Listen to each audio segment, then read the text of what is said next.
Buong mundo ginulat. Hindi ito simpleng hype, hindi ito fan imagination.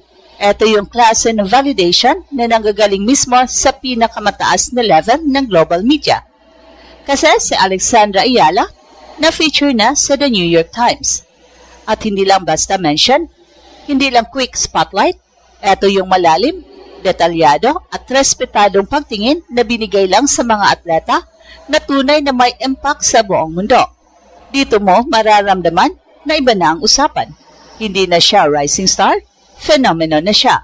Sa gitna ng Miami Open, isang torneo na puno-puno ng established superstars, biglang nag-shift ang narrative. Hindi na rankings ang bida, hindi na titles ang sentro. Isang Pinay ang pinag-uusapan ng buong tennis world. Mula sa kanyang dream run noong nakaraang taon, kung saan sunod-sunod niyang pinabagsak ang mga malalaking pangalan hanggang sa pag-akyat ni Alex bilang world number 29. Ngayon, malinaw na hindi ito aksidente.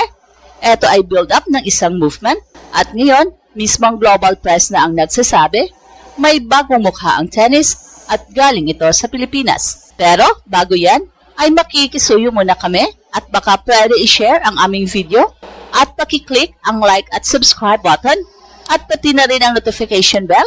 Salamat po! Ang mas mabigat dito, hindi lang tungkol sa panalo o rankings. Ito ay tungkol sa epekto.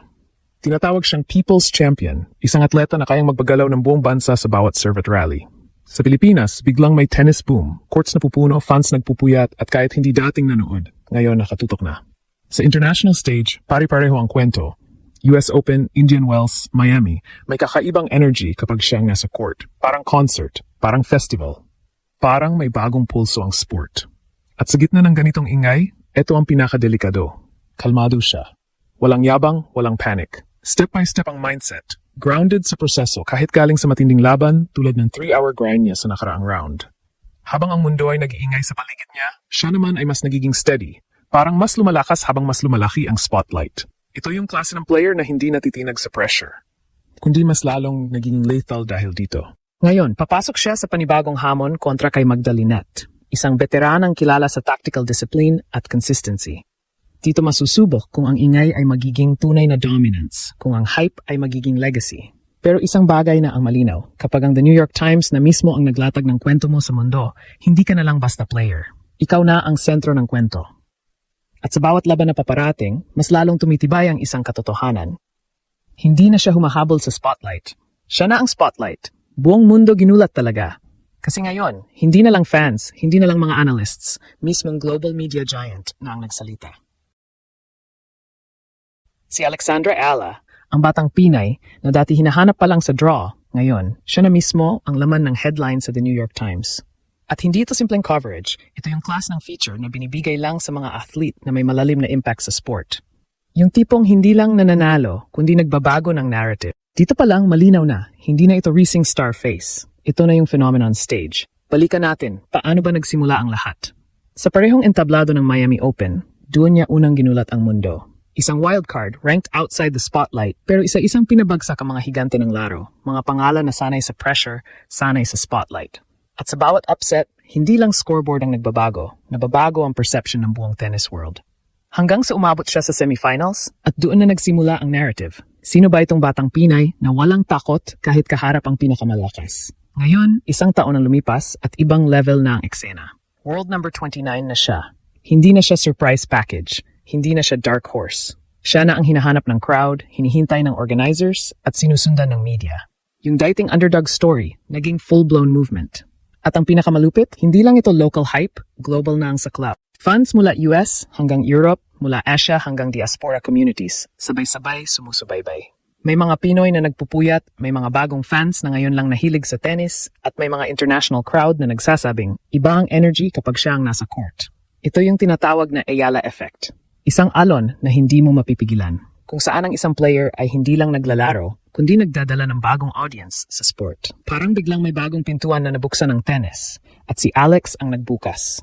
Kaya hindi nakakapagtaka na ang The New York Times mismo ang nag-frame sa kanya bilang simbolo ng pagangat ng underrepresented nations sa global stage. Hindi na lang ito tungkol sa Pilipinas. Ito ay tungkol sa posibilidad na kahit saan ka manggaling, pwede mong baguhin ang laro. At sa gitna ng lahat ng ito, nandiyan ang pressure. Hindi biro na ikaw ang pinag-uusapan ng buong mundo. Hindi biro na bawat galaw mo, sinusuri. Pero dito nagiging delikado si Alex, hindi siya natitinag. Step by step ang mindset niya, grounded sa proseso, hindi nalulunod sa ingay. Parang mas lumalakas siya habang mas lumalaki ang spotlight. At ito ang senyales ng isang tunay na star. Hindi lang kayang abutin ng taas, kundi kayang manatili doon. Ngayon, habang umiingay ang buong Miami Open at patuloy na umiikot ang spotlight sa kanya, isang malaking tanong ang bumabalot sa tennis world.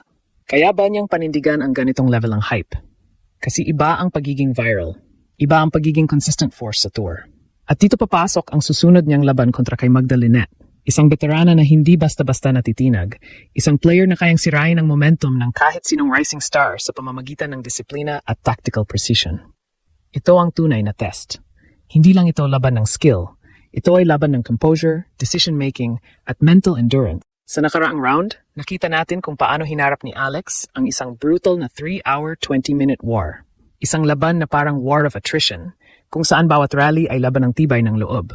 At doon niya pinatunayan na kaya niyang manatili sa laban kahit pagod na ang katawan, kahit mataas ang pressure. Hindi siya bumigay, lalo siyang tumibay. At ngayon, dala niya ang momentum na iyon papunta sa mas mataas na level ng competition. Tactical-wise, magiging chess match ito. Si Linette, kilala sa pagiging steady at patient, pipilitin niyang pahabain ang rallies, maghintay ng pagkakamali at i-test ang consistency ni Alex. Pero si Ala may dalang kakaibang armas, yung lefty angles, mabilis na footwork at fearless shotmaking na kayang magbukas ng court at magdudulot ng tactical chaos sa kalaban. Kapag nakuha niya ang ritmo, mahihirapan si Linette na kontrolin ang pace. Pero kapag na-control siya, doon papasok ang challenge. Kaya ba niyang mag-adjust in real time? Emotional liar, ito ang mas lalong nagpapabigat ng laban. Hindi lang siya naglalaro para sa sarili niya. Dala niya ang buong bansa. Sa bawat sigaw ng crowd, sa bawat wave ng bandila, ramdam mo na hindi lang ito tennis match. Ito ay collective experience ng mga Pilipino sa buong mundo. At habang ang iba ay maaring ma-pressure sa ganitong sitwasyon, si Alex parang mas nagiging kalmado. Parang sanay na siya sa big stage kahit ngayon lang niya ito fully naabot. At dito na pumapasok ang pinakamalalim na tanong. Ano ba talaga siya ngayon? Hype ba? Phenomenon? O future dominant force? Kasi kung magpapatuloy ang ganitong trajectory, kung kaya niyang i-convert ang spotlight sa consistent wins, hindi na lang siya magiging poster girl ng tennis. Siya na ang magiging blueprint ng bagong era. Kaya sa pagpasok niya sa court laban kay Linette, hindi lang ito laban para sa round of 32.